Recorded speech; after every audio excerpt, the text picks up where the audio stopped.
brothers, early pioneers in this popular genre. Their film studio was right here on Market Street and would soon be destroyed. But the day before the earthquake, 2 of the 4 brothers took the film with them on a train to New York. When they heard about the earthquake, they turned back, but the film stayed on the train. It went on to travel the country and earned them $30,000 in rentals. When a film's copyright lapses, it enters what's called the public domain.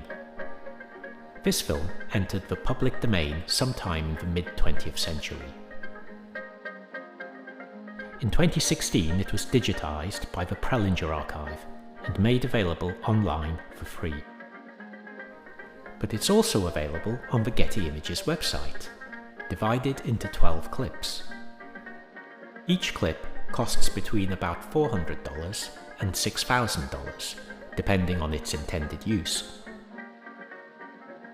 How can this be? It's because when a work enters the public domain, all legal constraints over it disappear. If Getty have a copy and want to charge for it, they can.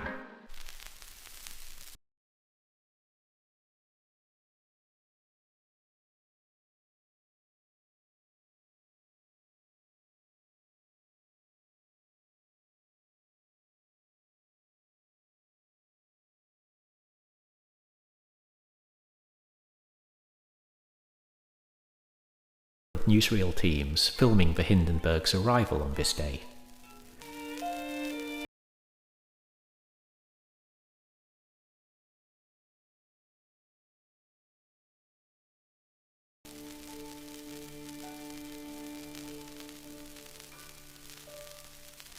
All the footage is now in the public domain. You can find low-quality copies of most of it on YouTube. But if you want more than just a preview file, you'll need to buy it from a commercial archive.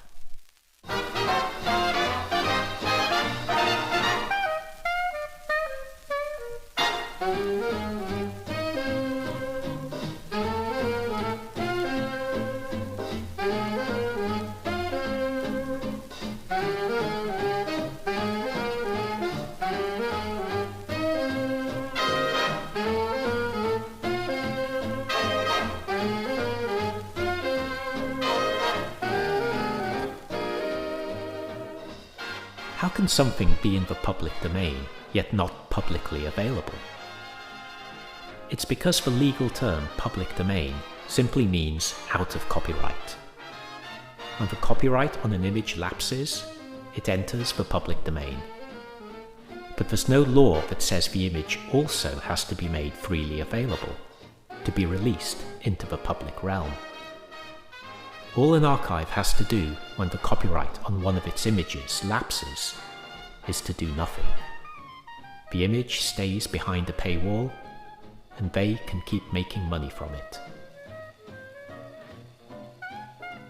And this isn't only a story of archive images whose copyright has lapsed. It's also the story of many images that were never copyrighted in the first place. Take this clip, for example. All films created by the US government, by law, are not copyrighted.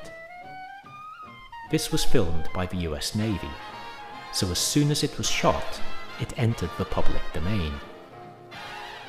But it never quite made it to the public realm. The only place you can find it now is in commercial archives. Getty has it. So does an archive called Critical Past, which deals only with US government footage. Critical Past's entire archive is in the public domain. Its business model involves licensing material that should be freely available. Luckily, Critical Past offers this clip for about half the price that Getty Images charges. It pays to shop around.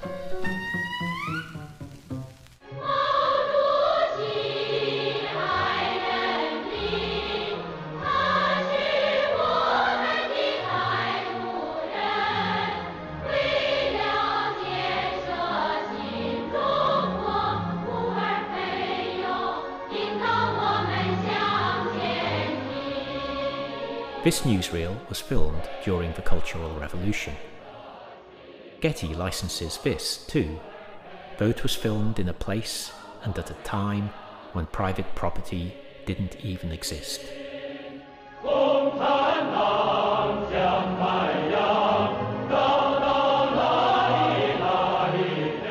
Is there some law at play here, by which everything that's public eventually becomes private?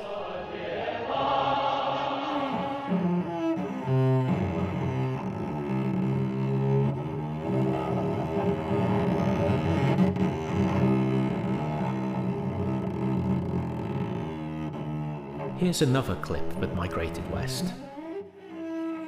Who filmed this? Who flew into the most dangerous place on Earth to get this image, and why? I follow the video's chain of ownership backwards, from Getty to an archive in Paris. Do you know who filmed this, I ask? They don't. How did you get it, I ask? They don't know. All they care about is how